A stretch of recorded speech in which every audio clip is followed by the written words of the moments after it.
Good evening. Well, tonight, Emanuel Chris will be lecturing about the work of the Zurich-based firm Christ and Gantenbein, which was established in 1998. After teaching, there is two partners, Christoph Gantenbein and Emanuel Christ. They have taught in several schools, including Mendrisio and the Verlag Institute. They are now professors at the ETH till 2010, no? And they are teaching at the school here at the GSD this term. A very interesting option studio, by the way. They have published several monographs. There is an A+U monograph, and there is also a 2G magazine that a lot of the instructors of this school have got to have a monography, as Mark and Sharon that are there, Kirsten, David Severin, Ricardo, Buck Gordon, Victor Navarro, and Maria Langarita, Renata Senkiewicz, and Iñaki Avalos.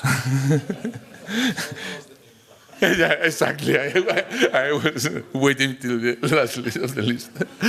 The work of Christ and Gantenbein has expanded typologically to include residential, commercial, infrastructural, and cultural projects. A lot of cultural projects in the last years. They have also expanded geographically from their native Switzerland to Mexico, England, France, China, and through this expansion, they have won several, a series of design awards that I'm not going to read because it's too long. So now they are dealing with the Basel, the extension of the Kunstmuseum in Basel and the Swiss National Museum in Zürich, and I think that they will probably present something on these projects, works that are probably the most, I would say, important in this moment. And they are, as many of the lecturers in this room are interested in books and are publishing books. And I see, I haven't brought the book that I have, but this series of review are a wonderful series of documents of architecture published by Park Books and directed by them with the title of Review, which is a very interesting title, by the way. What I want to focus on this evening is in their, I have an interpretation, and I don't know if it is correct. Maybe you kill me after this, but of their position as architects. Because to be an architect in Switzerland, and even more precisely in Zurich, is to deal with a school that places a heavy weight on your shoulders. It's a really important school for its tradition. It's Gottfried Semper, it's Moser, it's Aldo Rossi, it's many people and many layers of Swiss kind of ideology, if we can talk about that. No? So sometimes it's even a problem to free yourself of such a heavy weight, I would say. And the title of their lecture, Sustainability of Form, probably will be a resume of their work, but also a way to manifest continuity in time and to manifest a projection of their own subjectivity, I would say. No? But not only subjectivity. I would say that their work tries to give presence to I would say irony in a moment, pleasure, contradiction, and a lot of disruptive intrusions on sometimes almost surreal objects and forms and materials that at the same time that everything is wrapped in the rationale of disciplinary knowledge and I would say the rationality of the Swiss architecture that all of us know. I think that one thing that is very attractive of their work is precisely this dimension of this combination of two things. That you distinguish that they are Swiss architects, and at the same time there's a kind of disruptive, a kind of natural tendency to change it and to transform this kind of rationality into something that is less 100% Swiss architecture. We have talked about this idea of introducing some contradictions or some dualisms. It was my term. They can have other terms in the works in order to avoid the tyranny of program and context and create the struggles that change the scenario that initially they have to confront. No, but in their last works, as far as I understand them, this has become more perverse or more complex, if you want, because what and the Ocean Studio syllabus, for example, for me is a good example of this complexity, no? Because if it's not about just introducing a kind of intrusion of other things. It's a kind of disruptive dimension inside or within the discourse, the typological discourse. The method, I don't want to explain it because I don't know if it is true or not, but the method that the way they are using typologies is becoming in a way completely different to the typical affirmative dimension that typology has acquired. No? They have a kind of continuity with this discourse and discontinuity. No? Type is, in a way, time embedded in the material organization of objects called architecture. No? It's time embedded there. No? And the only way to use this approach without its normative, affirmative, essentialist paraphernalia, I think, is simply to dismantle the cause-effect logics that this system of designing through typologies projects. And how to do it, I think, is very much like using in a completely surreal way the typologies. So there is not, again, when I see these books or how they projected some typologies in the lottery day, and the typologies had nothing to do with the program, were corresponding to completely different programs, then I understood that it could be really a very interesting method to dislocate and create inside the discourse of typology a kind of other dimension. Maybe I'm completely wrong. I mean, but I'm not fully convinced of this explanation at all, so I should stop here and let them explain as to how they face the sustainability of form in their practice as well as in their teaching. So please join me in welcoming Chris, representing both. Thank you very much.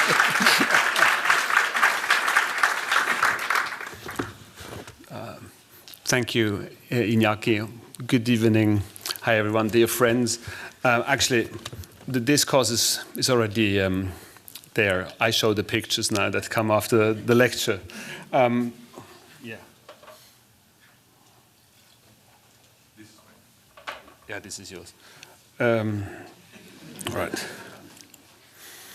So yeah, but thanks again more officially also to Moisen and to you, Iñaki, for actually inviting us not only for these lectures, but also to teach here in this wonderful and inspiring environment of the GSD, as I just said to Moisen.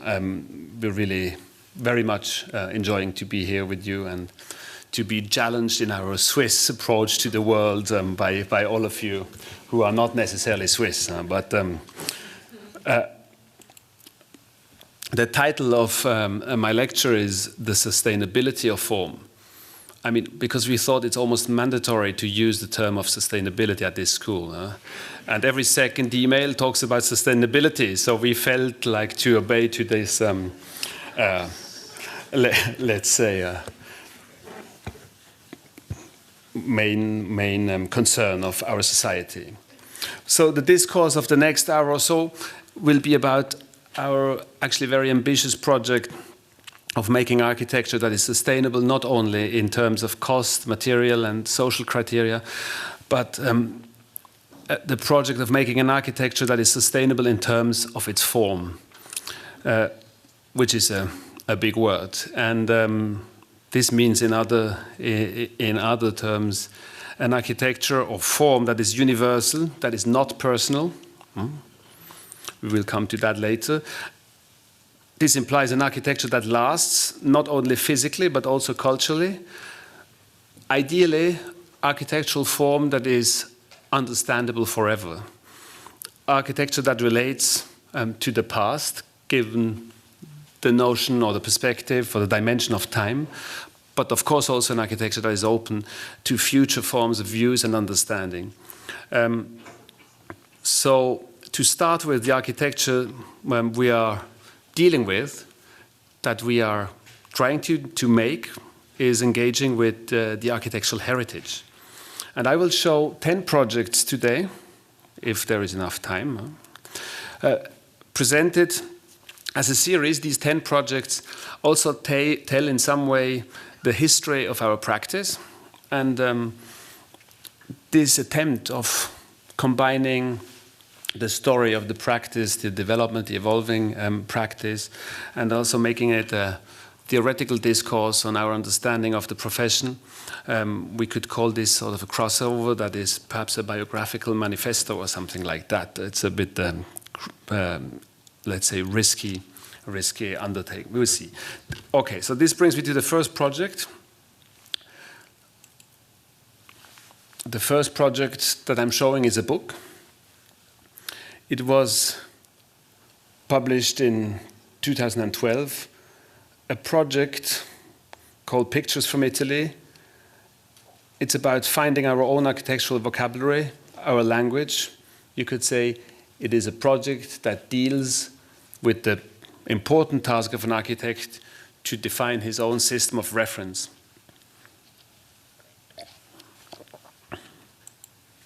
So this is actually the first of these reviews. We call that review number 1, as you can see, Pictures from Italy. And I might quote just one short part of that text there, because I think it's still important to us, actually. Pictures from Italy was our first architectural project. The pictures were shot in 1999 during a 6-week journey throughout Italy. Christoph and I, we did that trip together. It was a sort of our architectural honeymoon at the time. We internalized this journey so much that our identity as designing architects became fundamentally influenced by these images. We are convinced that the project never starts from scratch, but that on the contrary, creativity is always related to that which exists and that it gains nourishment and inspiration from it. Since then, of course, many projects have materialized in our office. Somewhere in all of them is as an imprint of one of these Italian pictures, mainly taken on a general form. Personal pictures and pictorial memories have to be generalized to a certain extent in order to make them available for one's own work. We don't want to reproduce them directly. They take form when we translate them into project ideas in an architectural vocabulary. So this is the starting point. We link ourselves to the past in a certain sense, to the history of architecture, and we consider ourselves and our work as part of this long history or tradition, as you also may call it.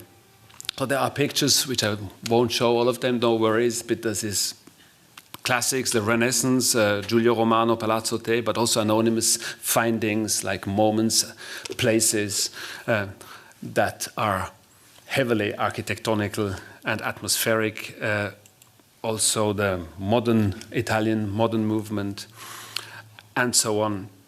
So the architectural heritage is, of course, very broad and in some way also quite personal. You have to discover it. And so in that sense, this book, Pictures from Italy, is a manifesto for an architecture that cares about the architectural heritage. Looking at these buildings means that we feel directly concerned as designers. We're not historians. It is not an academic discourse on the history of architecture. It is really that we believe we represent a generation, and we are of course not the only ones, that tries to give up on historiographic thinking. The world of architecture, whether it's ancient or recent or contemporary, to a certain extent you could say it's all the same. It's physically there and it continues to exist, and we are interested in that simultaneous existence of ancient and recent and contemporary architecture. And why are we talking about this? Because we are convinced and excited to look at these examples because we take inspiration and from them, and we consider them a great and enormous potential for our own work. So I could state as a first sentence related to my big topic, sustainable architectural form is informed by the heritage of architecture. So in the book, there is not only these pictures, but there is also more specific moments where we confront two types of pictures. On the right, you would see another picture from Italy, and on the left, you see just one picture of a project we built since we're back from Italy. So by doing so, this book aims, I'm quoting a second part, aims at illustrating our general architectural philosophy and not at delineating an architectural genealogy of our work. So it's not about explaining how the project was made. We want to express the continuity of the architectural through the coexistence of the pictures. Architecture stays architecture. You can design it anew, but never really reinvent it.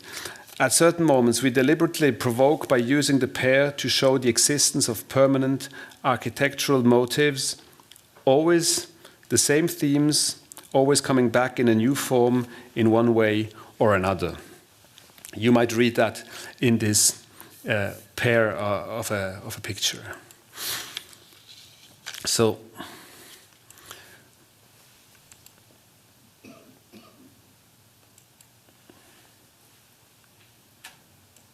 famous ones, surreal ones, just very beautiful.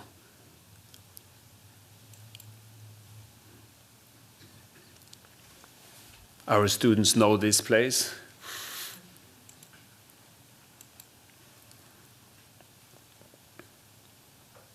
There's actually not much text in the book. And in certain pairs, this bridge from one picture to the other is less strong, but maybe a common, more general theme arises. Or a subconscious memory of a picture might have speeded up the project at a decisive moment. Through reflection, we are only now becoming aware of it. The two pictures next to each other are equivalent and simultaneous. This is the decisive point. It is about the simultaneity of the picture pairs and not about any biographic succession. In our view, a sort of timelessness resides in this simultaneity.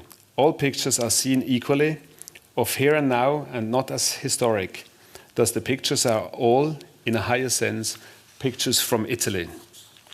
That's the introduction to this second project that you've just seen in the book layout. It was actually our first project that we could build. It's an apartment building next to a railroad in the suburb of Zürich. And it stands there at the railroad like an old little factory. This is another one. This is an example that you would find typically all along the Swiss railway network. So these pictures, actually, these examples that I'm showing you here in black and white were very important to us when we were designing this project. So taking pictures as a method continued to inform our design work. We created for that specific project our own system of reference, and it was clearly a statement towards the anonymous architecture of the everyday, in that case, the second half of the 20th century, all in gray. And from these pictures, we would develop and create our drawings. These are the elevations, an interest in the almost casual way of putting technical elements. It's a housing project that doesn't look like a housing project. Also, the plan then shows that it's like a small version of a small factory building or workshop, where then in a later stage, some walls would be added in order to make it inhabitable for apartments. So there is a strong notion of a scenario. These pictures, these images are telling a story. They are telling a story that, of course, is also related to the context. And I think there is a strategic moment that is fundamental to our work. And I totally agree with Iñaki, context is not enough. We have to challenge the context, but you also have to really use it as a potential. And by creating a piece of architecture that uses a formal language that engages with this context, the project can become part of that context, but can also activate what's around it, even if it doesn't seem very, very interesting at first glance.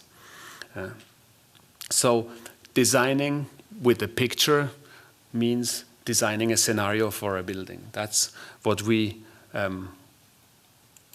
did in that early Grey project that still stands there with these different type of apartments in there.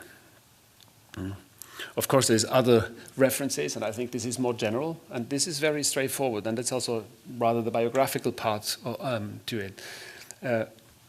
While designing these first spaces, we were referring also to the studio that we were working in town in 1960s office building, so you would find all these elements, and the interest in really trying to reassemble this an environment we were living in. So no doubt about that. The second strong element in our architecture is the context, and I would claim sustainable form is anchored in the context, because an architectural artifact that is able to communicate, to dialogue with its surrounding, has a bigger chance to age, to survive, to be understood, and also to become more than just an individual statement. The dialogue is established, and context, as I said, becomes part of the project and vice versa. And in that sense, another project that I'm presenting here is very key. It's our project for the Swiss National Museum. It is a project about an architectural form that is created through a highly specific context. It's actually this building complex. It is a late 19th century museum, the National Museum in Zürich, in Switzerland. So it's a historicist collage of different styles of architecture that are actually built in a time where already concrete construction was used. A very academic and sort of artistic way of creating a nostalgic vision of the past, of course related to the idea of creating a myth of Swiss history. And our project is an extension and a transformation of the whole complex. And what we proposed at the time, this was an international competition, is a new wing on the park that is actually creating a sort of a circle consisting of the old part that you see on the right and the new on the left. So old and new are creating a new whole, where you then would actually move and circulate between the different parts, and the old is facing the new, and the new is facing the old. And in terms of organization of space, in terms of the in-between space, the urban space, the two elements are closely related. At the same time, you would directly see that there is the context that is asking for this very specific project. At the same time, the form of it is pretty independent. It is a very sculptural body that is perhaps recalling some elements of the existing. You would see the succession of different types of roofs that are somehow echoed in the new. So in plan, just to give you a very brief overview on the organization of the project, you see in the lower part of the drawing the existing sort of C-shaped main building around the courtyard with the lateral wing on the right, and then this rather free, continuous arm that makes the new connection through the park. And you would also see that there is a monumental stairs in the middle. So it's basically new galleries, a library, auditorium, changing exhibition spaces that are put in a series of a continuity that is just one big continuous space. And you also see that in here, the continuity, and you also see that in the old building there is a sequence of very different type of spaces, very small ones, very intimate ones, very big ones. And the new building has like one flow of space, you better see that here, but it also articulates a dramaturgy of changing of direction, of open and closed perspective within that form, and that's actually then the roof.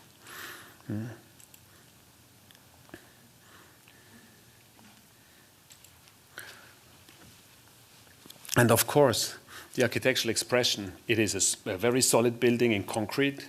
The concrete is meant to be related to the quality of the existing natural stone building. So there are moments of, let's say, sharing some architectural qualities like the color and the materiality, and at the same time you would see this drastic difference. And the main element in terms of space, almost of an iconic quality, is this gate or this bridge that is connecting the museum and the park. Sorry. Actually, the project is not only about this new wing. It is really about the entity of the whole, the museum as a whole, the old building more specifically. That's a historic photograph where you see that in this richly decorated interior, you cannot really tell what is historic architecture. There are some elements that would be historic and ancient, some exhibits, but also it is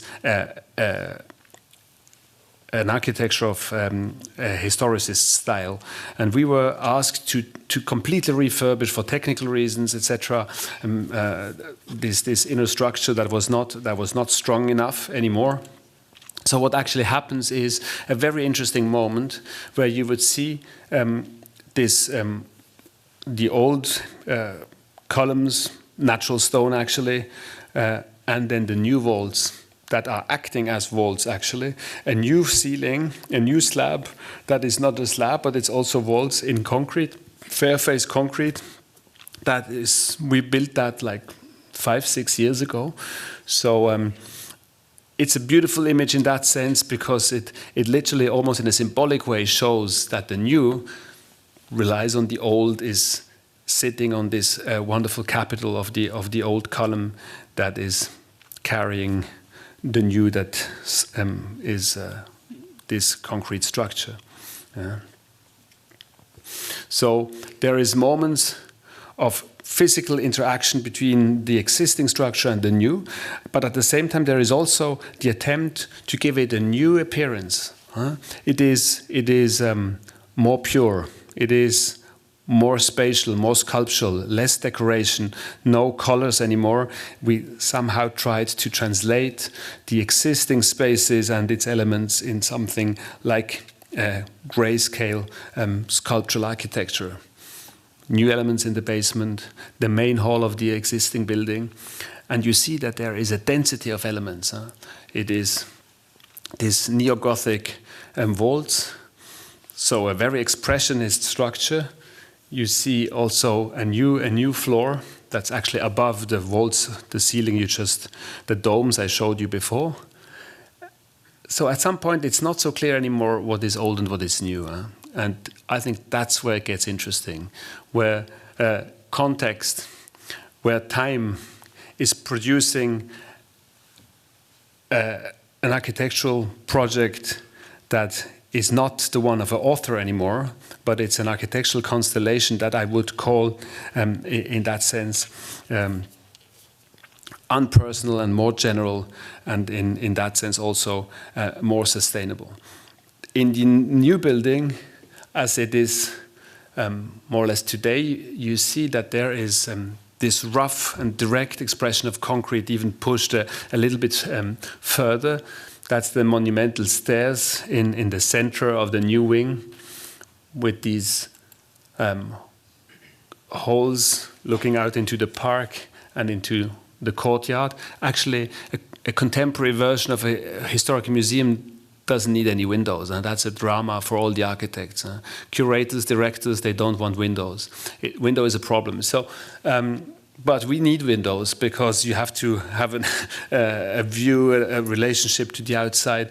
So the Promenade Architecturale is actually, through that big bunker-like structure, gives you just in these moments where you turn orientation, where you would walk around the corner, you find then these very comparably small openings that give you this view onto the park and the existing building. Ceiling is open, very technical in that sense. It is in a way also the attempt to react and respond to the dramatic and intense architectural features of the existing building with our new elements that are much more casual. But it's not about abstraction, it's the opposite. Things are very clearly articulated. You see what's there. And in that sense, these pictures show the almost finished new part of the museum. From the outside, it's just the scaffolding are disappearing these days. So that's how it stands in the park.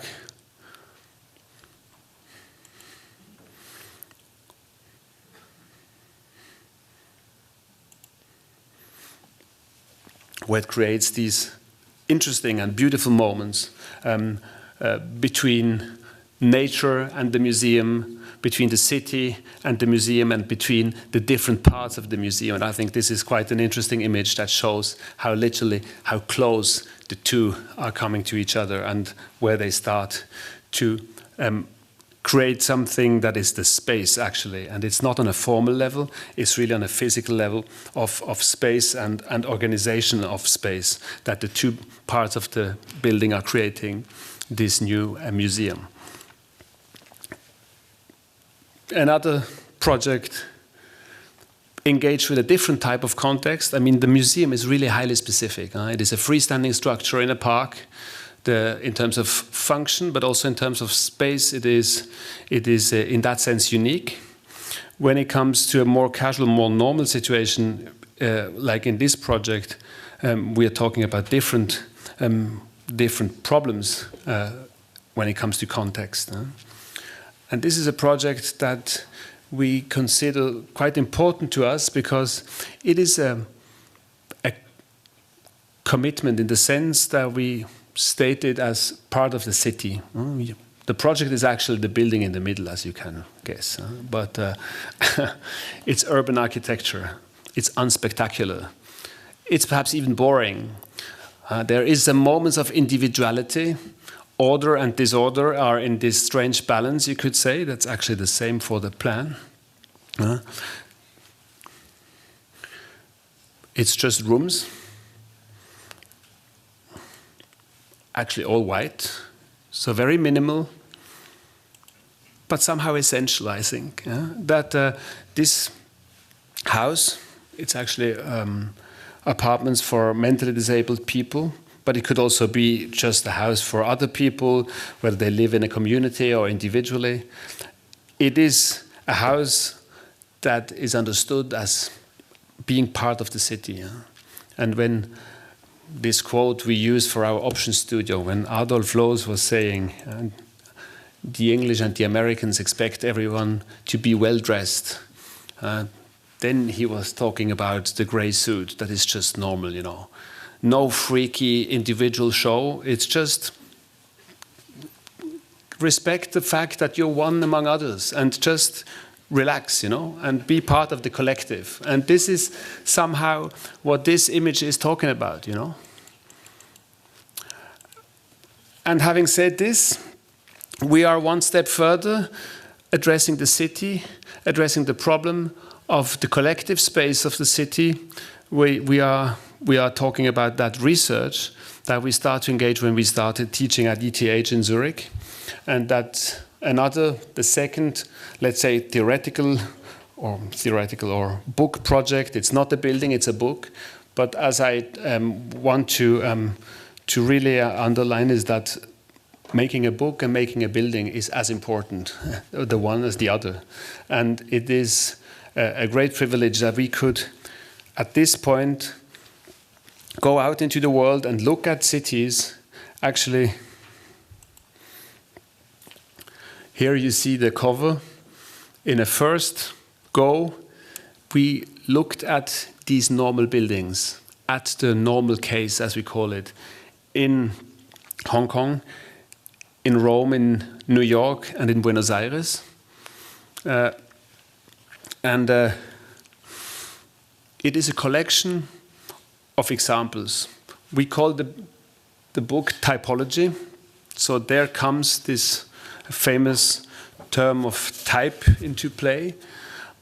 But first and foremost, it is a documentation. And that's a type of architectural books that exists since ever. Architects are surveying a city or the world, are observing the world, are just drawing what they think is relevant for themselves and the generations to come. And in some parts, actually, especially for Hong Kong, we were documenting buildings that already by now that don't exist anymore. So there is also a moment, of course, of documentation as historiographs, if I may say so.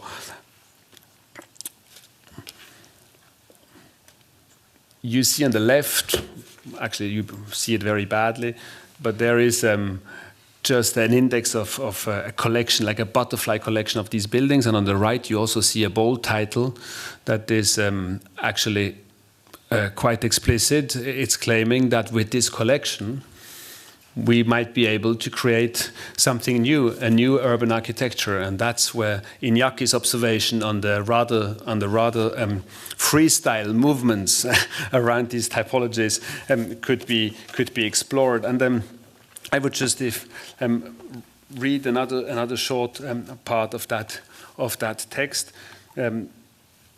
So the choice of these cities is as logical as it is intuitive.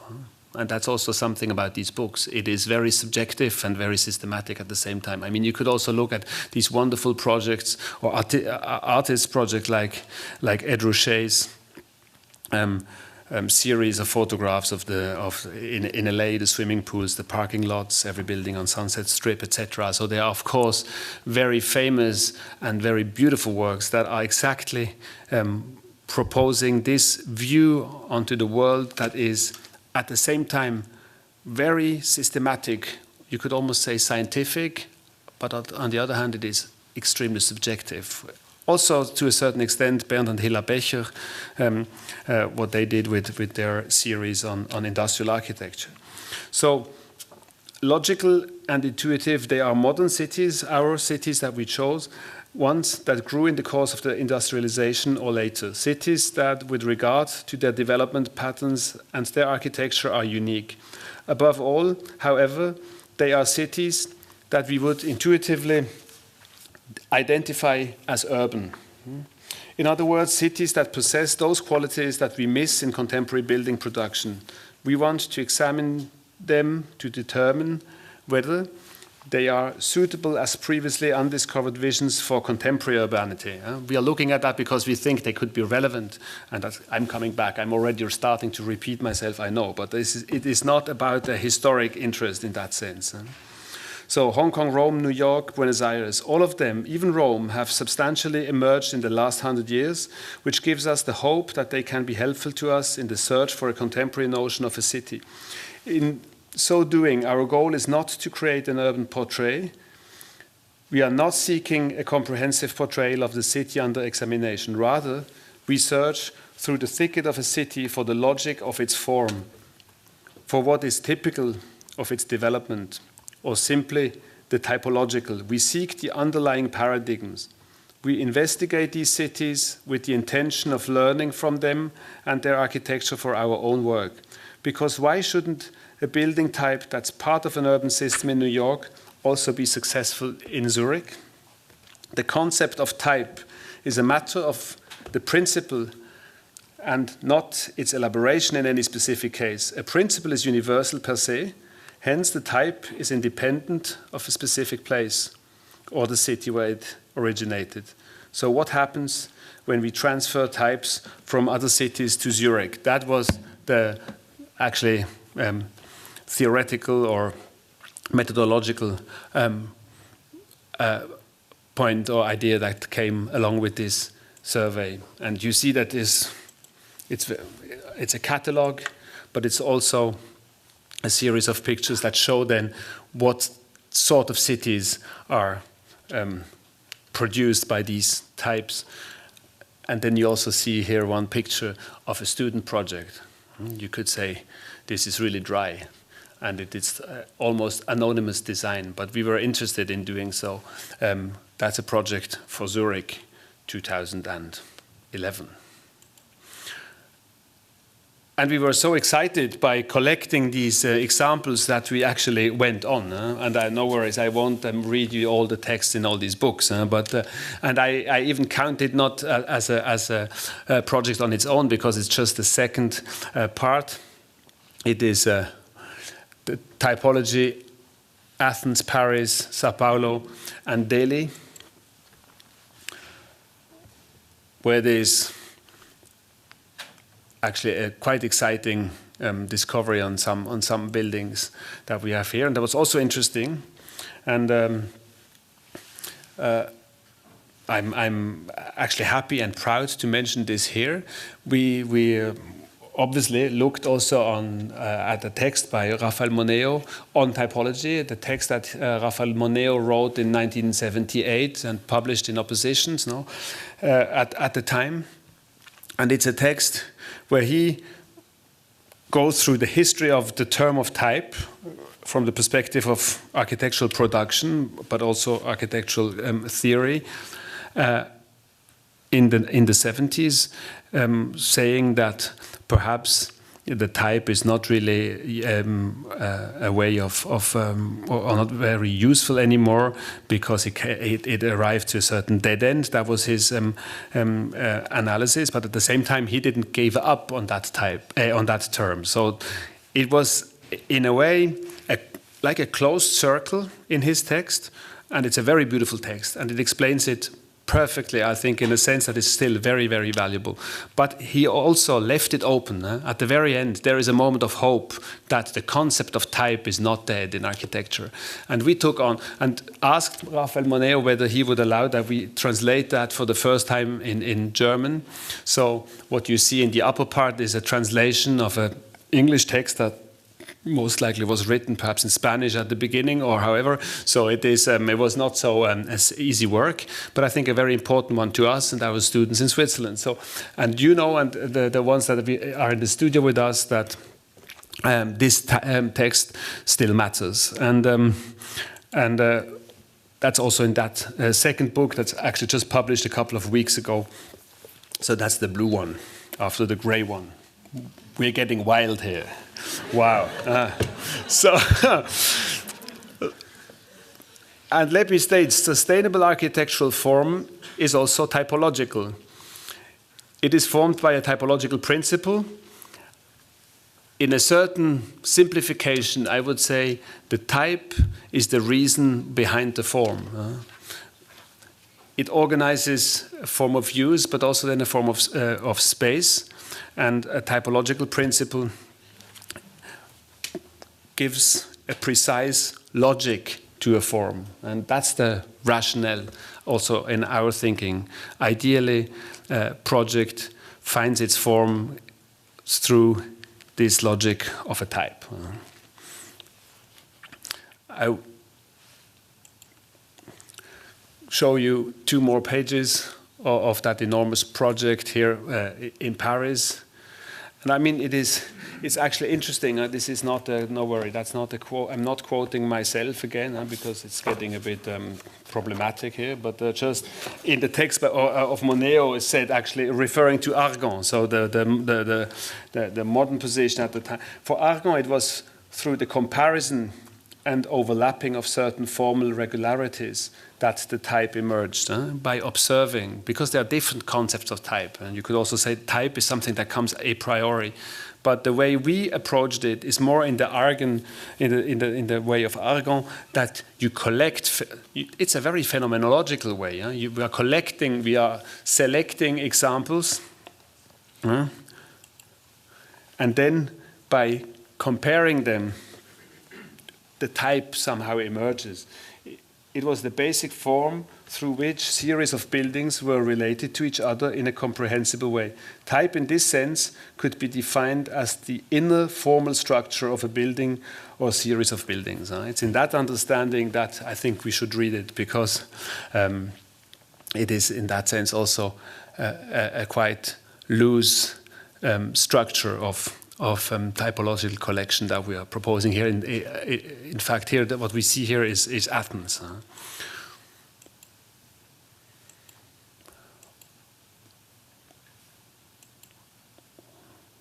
I think everybody got here now that we're very excited about that type of architecture, that we walk through these cities, and it's not just interesting as a phenomena in terms of politics and social economics, but it's also just, you look at these buildings, and most of them are better than the buildings you're designing yourself. And they are also better than the buildings that you are designing. So somehow this is intriguing. Honestly, this is not false modesty.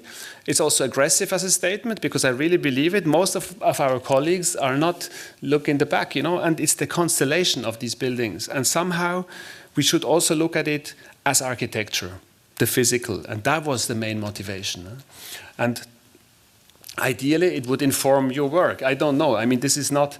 I'm not claiming that we are here jumping from Sao Paulo to again Switzerland, but there is moments of interest overlapping in doing this research and in making your projects, and that's bottom line of what I'm telling here. That doing this research is done very much so from the perspective of a designer.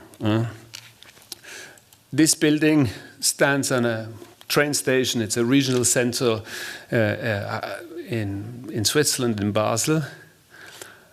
So there is the train station. There's this tower with some office, 3 office floors, some shops, and then some housing apartments.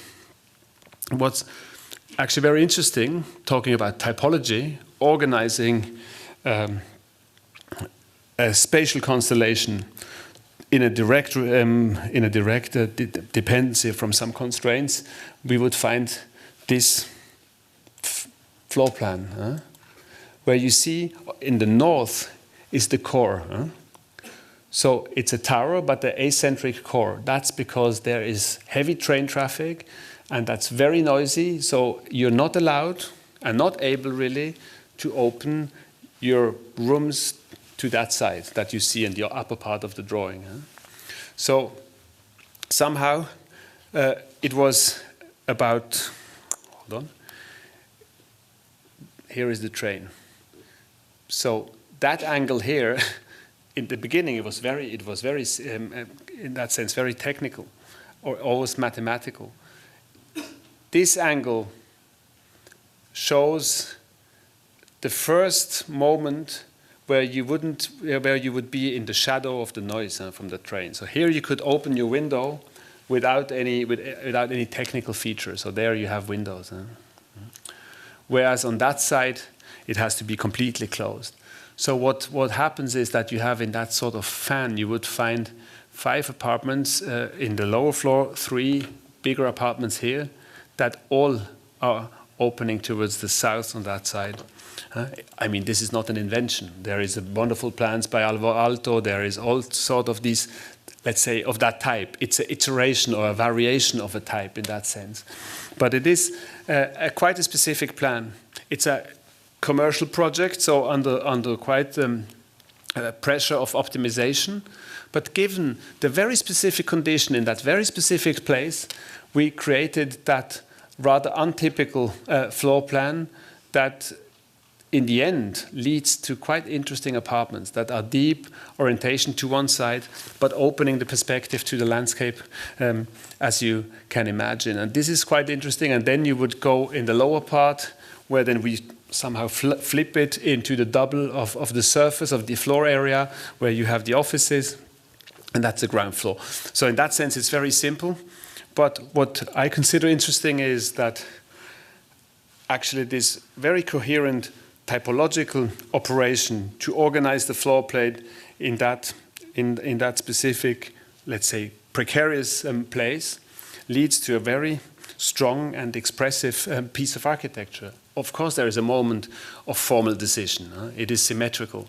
And I think as basic as it is, it helps, of course, to give order to that object. And here I would claim that the type makes the architectural form. The type is the building and is the architecture.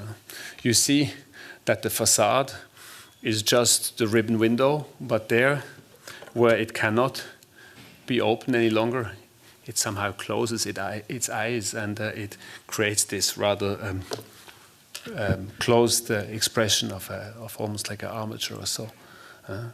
It is galvanized steel that will be also a bit more matte with the time. That's also very recent, actually.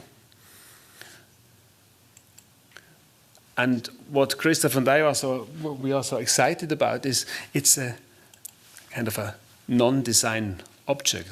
It is really its structure, and the facade is one simple rules, and it goes with the logic of the typological organization.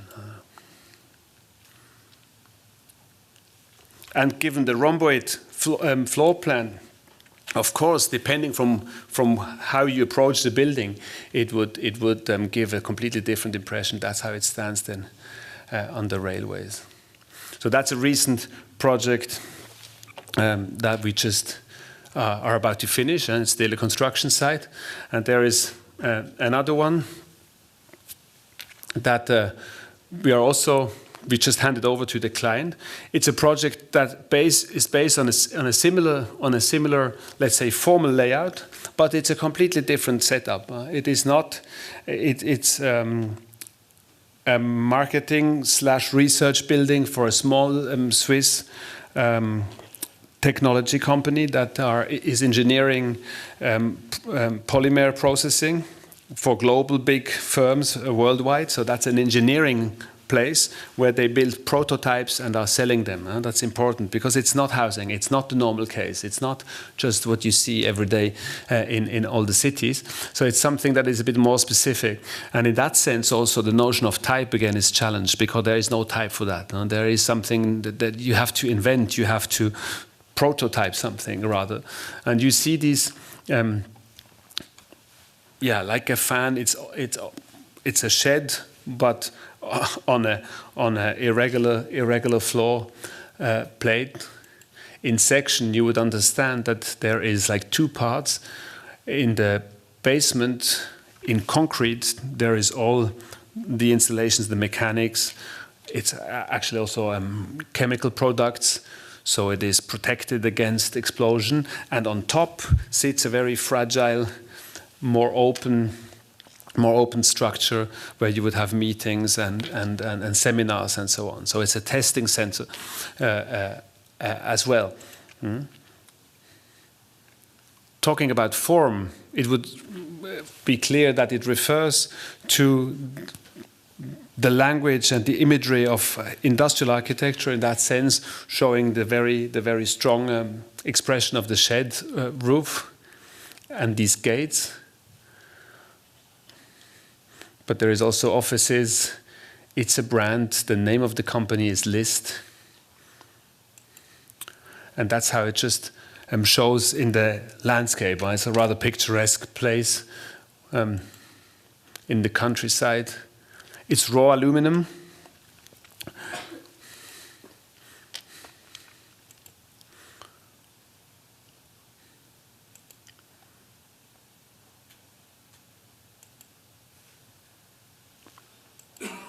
And then in the inside, there is these moments where you would look through these circular windows into the world of fabrication and testing, whereas in these spaces you have the meetings and seminars and receptions and so on.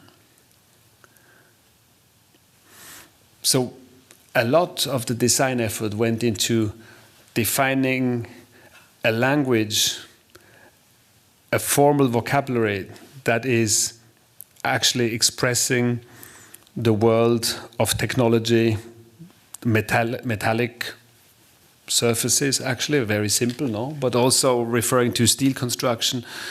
But at the same time, it should also show that there is something about individuality, you know? It's not mass production. So in that project, the discourse on form was very, very much related or influenced by the discussion with the client on what is the right language to express the specific idea and purpose of such a building. And that's actually what is perhaps the most important about such a rather small but still quite complex project. And this takes me to project number 7, I think, or 8. And this is another place for working. It's an office building for a global pharmaceutical company, but just an offices more or less. Huh? And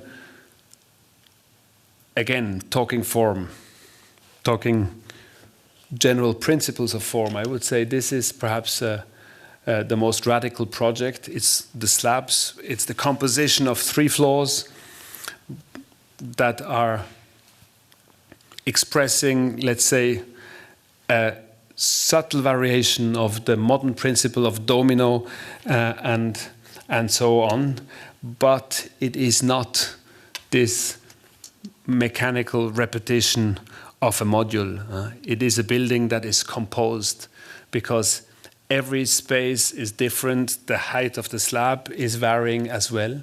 And what is also interesting, there is a moment of reduction to the tectonic scheme of the fragile columns and the very solid monolithic white concrete slabs that are lying on these rather fragile stilts.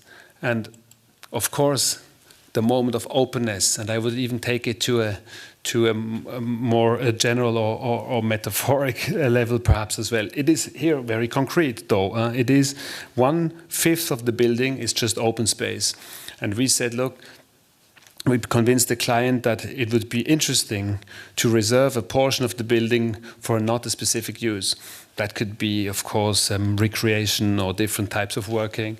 It is in the Swiss or European climate, so it is not necessarily very hot here, but still, it is an additional added value to the building in that sense. And it also stands almost symbolically for this idea that the building would ideally be open to unknown future ways of using it. And here, of course, the structure is the slab and the rest is pretty flexible. You could even say at some point it would be used in a different way and also integrated into the interior space. But for us, it was absolutely important to create this moment of openness. It's an offer to the people also to communicate on that site of that sort of a campus which is actually its surrounding. So the spatial interaction with the loggia and the outside is like the key element of the project. And these are some more views that you could see than in the inside. And perhaps just one more word to that carpet. This is very sort of didactic in the sense that it shows it's not part of the primary principle of the building.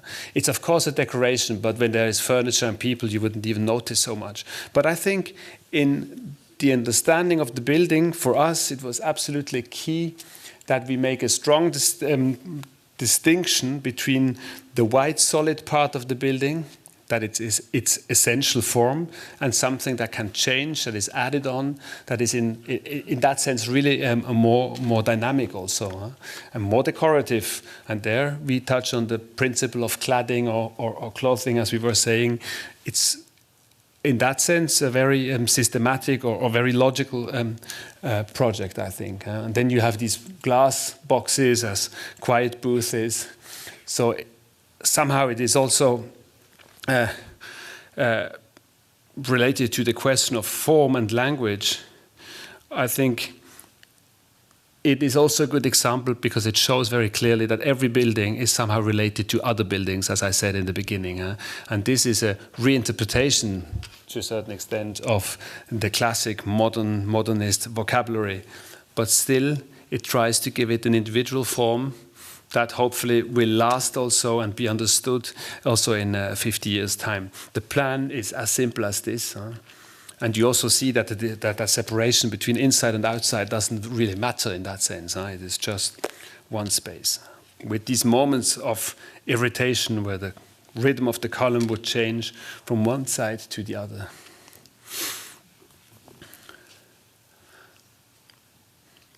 And, I mean, as you already perfectly understood, it's not one project for context, one for type, and one for openness or whatever, but it's also a sort of accumulation of these arguments in the sense that the context, of course, was again and still a very important moment in this project too, since these white functionalist buildings that were on that site, built since the 1950s, had a certain impact. And again, I'm referring here to the position or to the statement I made earlier that architecture should engage with the context, should become part of it, and not necessarily stand out as the great exception. That's what we think. And so another project that is actually quite recent and very small and modest in that sense is a pavilion. We were just last week. I saw for the first time. Christoph saw it before with our Swiss students, the Cabanon by Le Corbusier, and this is that's the most individual project you can imagine, no? And this is not at all the Cabanon, but it's also a box or almost temporary structure that stands in a garden. A luscious garden that is, so in that sense, quite a romantic project. It is a small guest house or a temporary house, and it's very basic in terms of design. It is symmetrical, more or less. There's the entrance door, so you get also a feeling or a sense of the scale. 3 windows on each side, and also one then on the 2 ends. That's the facade, cladded in roof felt. So this is asphalt. I don't know what the right term is in English. So that is, there is a skin around it, and that protects it, that almost camouflages it in the green of the garden, but also gives it a notion of composition, of order. There is, as you can see, a horizontal band that makes something like a socle on the plinth, and then you would have the vertical ones. So, of course, in this almost nothing of the box is a whole tension of classic composition that plays with this moment of abstraction and concrete elements that are made explicit, like the shutters that you would see for the windows. So, again, it is referring explicitly to a traditional vocabulary on the one hand, and on the other hand, we were very much interested in keeping it open enough to be understood as almost an abstract object. In terms of plan, it is 2 rooms, an entrance that is at the same time a kitchen, and a small bathroom on the other side. So very pragmatic or rational in its organization. And then you might see here in the drawing that the doors are walls and would move in all sorts of constellations. So you could also totally open it and you would just have a box. So it's something that can be an office, a studio, a small house, as I said.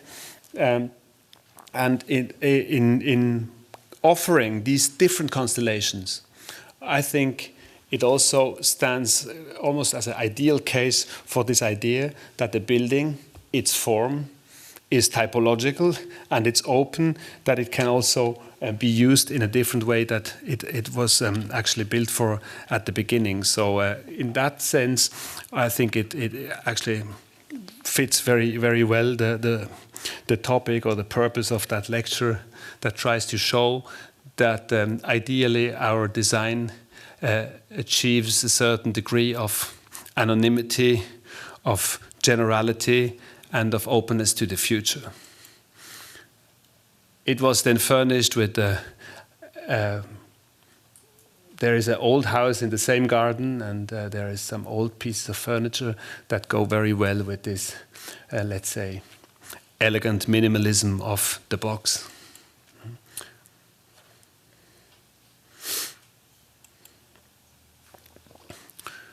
And this image shows you this double reality of the abstract container and the classicist, almost classicist garden pavilion. And the two words that I'm proposing here is my last sentence in this series of sustainable forms. Sustainable form is general and anonymous. And or you could also say it's universal. It is not personal. And I don't know whether this is totally true, what I'm saying. I know, of course, that paradoxically enough, by trying to get to that point where you reach a certain level of generality in your design, it is only through a highly individual effort of exactly designing in that direction. So it's even through invention and innovation, perhaps, that we would get there. But it is something that we find very intriguing and very important, actually, what we're also discussing with the students. How much can or should an architectural design be your personal expression? Of course, there is all your personal energy in there, your know-how, your understanding, everything. But it's not about how you feel. Architecture is not made to express your own feelings. That's what we believe, and we're not the first ones to say that. And the last project, still in the, let's say, coherent development of that argument, is the Kunstmuseum, the Museum of Fine Arts in Basel, that gets its extension. It is actually an extension, a new building that stands on the other side of the street. So that's a collage, a very rough sketch, where you see on the right-hand side the existing museum from the 1930s, and then on the left hand, this new building that is mainly offering more exhibition space, permanent and changing exhibition. So it is a gallery building. On the model, you get an understanding. I mean, this is the existing with a courtyard. And then here, in a rather accidental geometry on a given plot that finds its logic through the history of the town here, with some medieval structures along the river in Basel, and then more modern and more recent layout of the 20th century. So the form of the building is directly derived from the given of the site at first.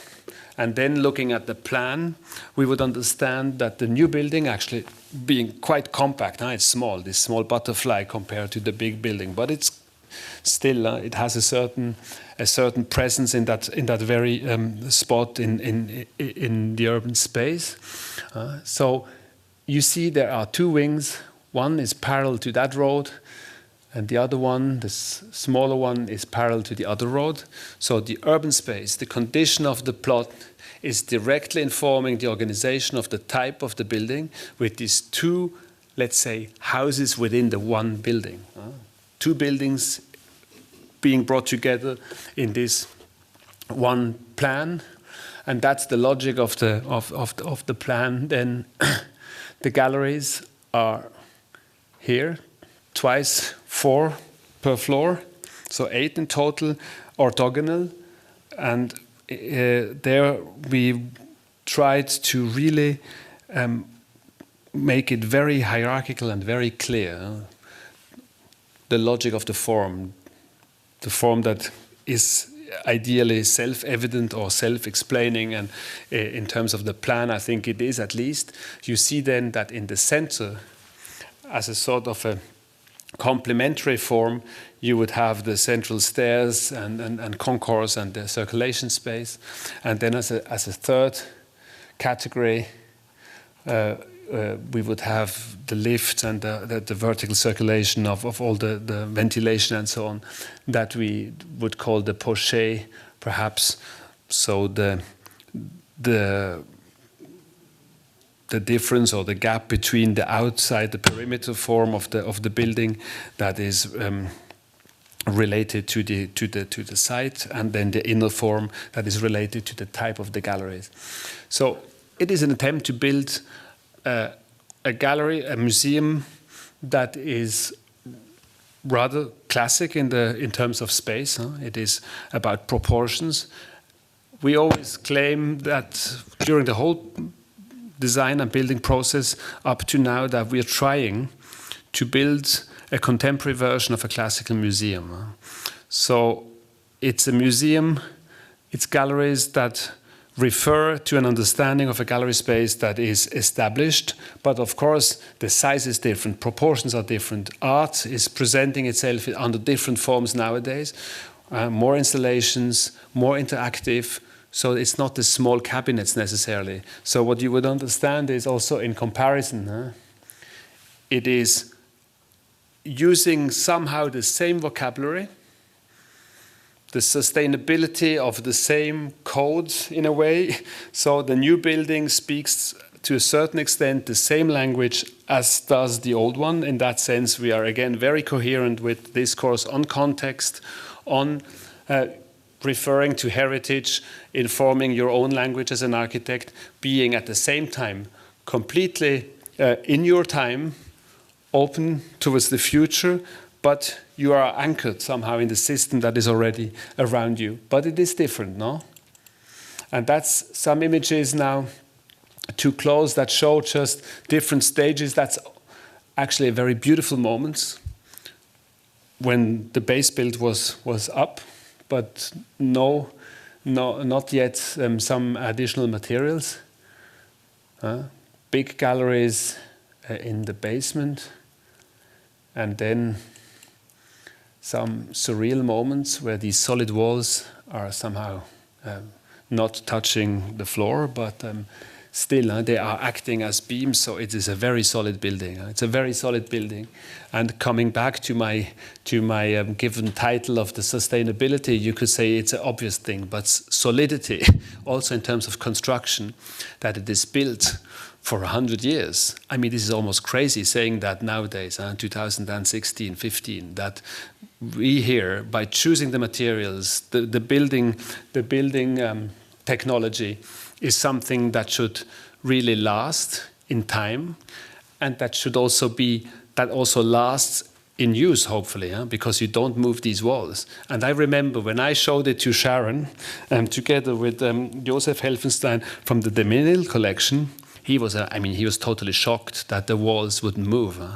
And in American museums, the Whitney in New York, everything is movable, everything is flexible. And I think it is quite interesting as an alternative to propose a piece of architecture that is not flexible, but it's meant to be as it is. And hopefully, I mean, that's self-confident stating it like that, but hopefully it's right. So it gets then light from the top, as you can understand. Now it goes on. So this sustainability on the physical level is also there with the stairs. I mean, you have cement stucco on the walls. That's very basic. It's rough. It's not just nice. It's also rough. It's not elegant necessarily, but I think it is quite noble in the sense that you have massive marble stairs. You have these moments in the central stairwell that I showed you, with the light from the top. I mean, it's not finished. And then you would have again, our favorite material. This is it true? Do you call that galvanized steel? You know, when this is the rough, when it gets matte with the time, that's the doors.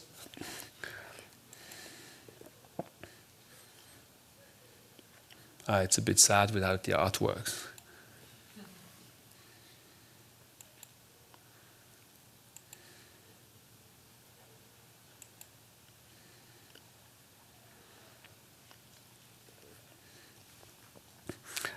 I mean, there is a whole discourse that I'm not giving now on the logic then about the system. I was talking about the type. There is also a logic of building it up from the basement to the top, always on the same based on the same system. We would vary the tectonics of the ceiling, which then in the top floor would bring in the light as light frames. And now just from the outside, it's pretty much the same as the National Museum. After these two museums, we are free persons because we have nothing to do anymore. Now we are almost dead. But here it's bricks, three different types or colors of grey brick with a frieze that will then be animated, but only indirectly in a subtle way with the LED lights that repeat the logic of the layering of the brick with just light and shadows, quite an interesting moment. And here you get a feeling of how it would then be present on that small urban space next to the old building. I mean, this is more of an indication of what it could be in the future. But you guess a little bit that the pictures from Italy somehow are still there, no? We feel this is our palazzo side. And this is, I guess, the last image where we're looking at it from a distance and it almost disappears. And I would repeat, to close, sustainable form is informed by the heritage of architecture. It is anchored in the context. Sustainable form is based on a clear typological principle. It is general and therefore anonymous, at least at first. And in that sense, it's almost unpersonal contribution to the built environment. Thank you very much.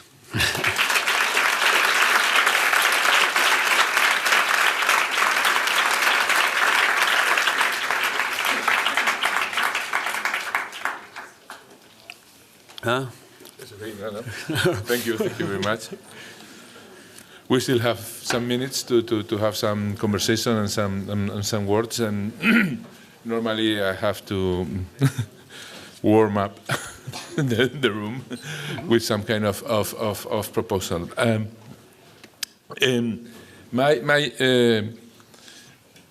It's strange that you haven't talked about matter in a way or directly. I mean, the words you were using were, I mean, it's just a first comment, were really abstract, and the slides were so physical, so based in, and especially the fact that almost all the works have been shown under construction.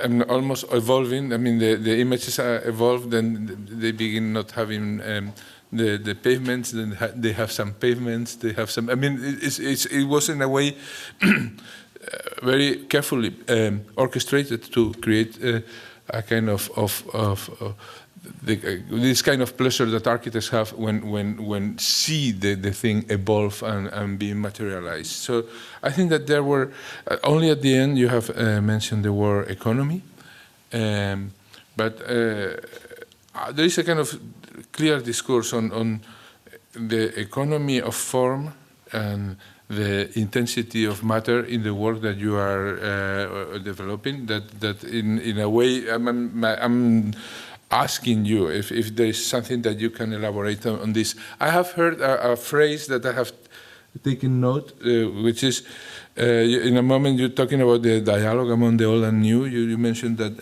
there was not, it was not a formal but a physical level, the dialogue. And this physicality, I mean, is the thing that I would like to hear you a little bit more about. the physicality of your architecture. Yeah, sure. Can you? I can also ask Christoph to help me. He is more the physical, and I'm more the. No, that's not true. That's just clearly not true. But yeah, I mean, the images, they talk mainly about this, and of course, I could also tell or start the whole lecture from a different. But I was talking about the physical when I was talking about the cities. No, that we said we approach the city. I mean, now as researcher, observer from the physical, and of course, this is absolutely at the center and its core.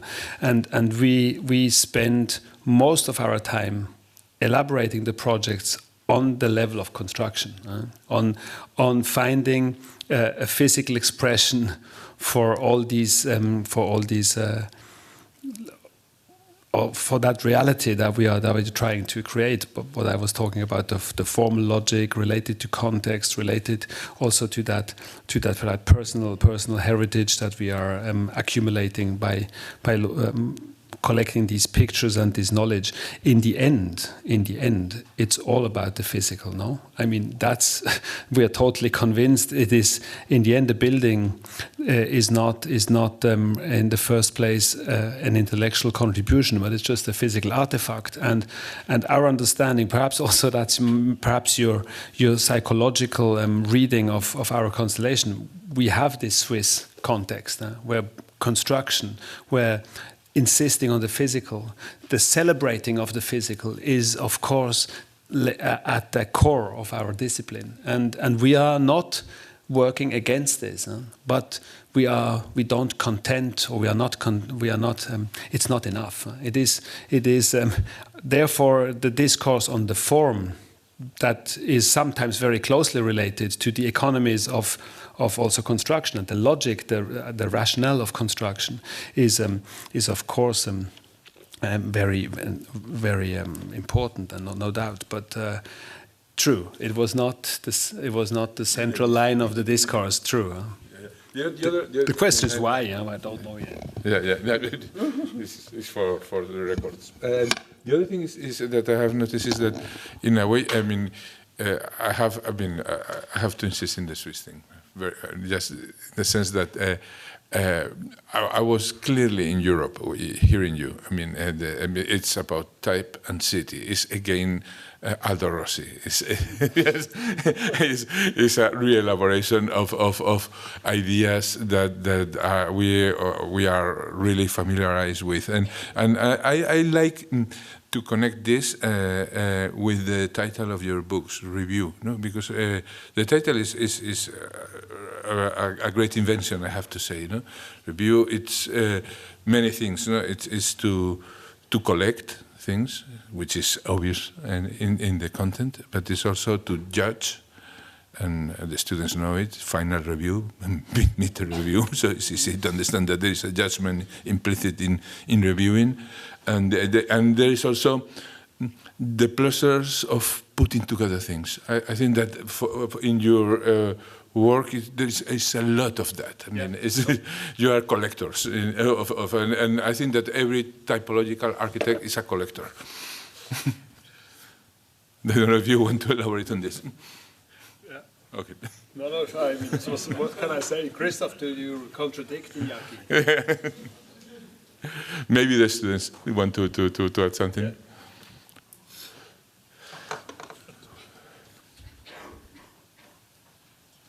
Questions, comments, critics?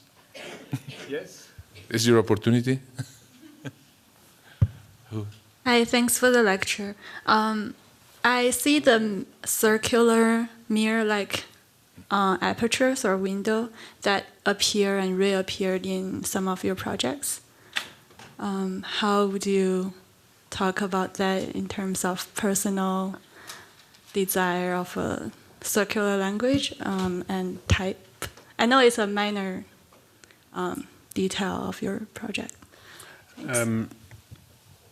I mean, the circular window or aperture is appears in the National Museum project in that moment, and there I should actually, or could now talk a lot also about construction, and where a massive monolithic, actually really monolithic, without any dilatation joints, concrete wall is perforated locally to just allow to establish this relationship, this punctual relationship. So in terms of types of openings or apertures, the circular window that sits in the monolithic concrete wall is like the purest and most direct way of creating a hole. And what we actually did is we built first the wall and then we drilled it. Yeah, sure. Because and therefore the size of the hole is the maximum size we could have with what you can drill, which is like 80 something centimeters or a meter or 110 in the outside and a little smaller in the inside. And also in some moments, so that's really, we try to convince ourselves that the circular opening is a different type. We were looking for the maximum contrast to the traditional window. We said that's not a window. It's more like a technical opening. And in some of these holes, you would have just the ventilation. So we tried to give it a very specific technical, but also iconographic reason. And then it reappears in that moment where we have these three cabins with the technical installations behind it. So again, it is referring to the world of let's say, machinery somehow. That's how we used it. But it's true, it's a formal decision. And there's one more project I didn't show. It's the competition that we didn't win, a nice one, I have to say. That the best ones are the ones that you not win, at least for us. That's always the same, but that's another thing. So that was a laboratory building, and again it reappears. I don't know whether this was of any related to your question, but I mean it is not. It's a type of an opening that exists, and we use it in that sense, as Iñaki was saying. We consider it part of our vocabulary in our collection, so to say. Yeah, Or, I'm just thinking of Inaki's comment about every typological architect is a collector. And I feel maybe the difference is how you curate that collection, whether it's from Rome or from Buenos Aires.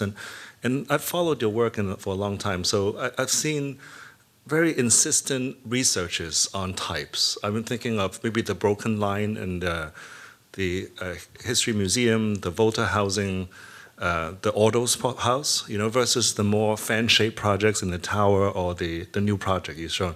So I'm curious about this tension. How does this typological insistence differs from the earlier generation where Rossi has a type, Loos has a type, but then the analogical part is to cloak it with context. I mean, I find this tension different, but I can't articulate the difference, especially the last project. Classical galleries, but a medieval shape, but then a classical disposition, kind of like a palazzo disposition. So I don't have a question, I just have an observation. Yeah. A very good one. And if there is an answer to your observation, Christoph would give it. I don't know. I don't know. There is another observation or question. Or both, I don't know. Since most of us are not Swiss, and I was in Germany last year and got to see a lot of Swiss architecture too, and noticed that there's kind of something that ties all of it together very much. So I'm curious, when you come out of that world academically in the building culture and come here, what are some of the biggest impressions that have been made upon you with the work that's happening now? Do you mean here in the school or in the US or? I think US and the GSD, like things that are the most radically things that stand out to you.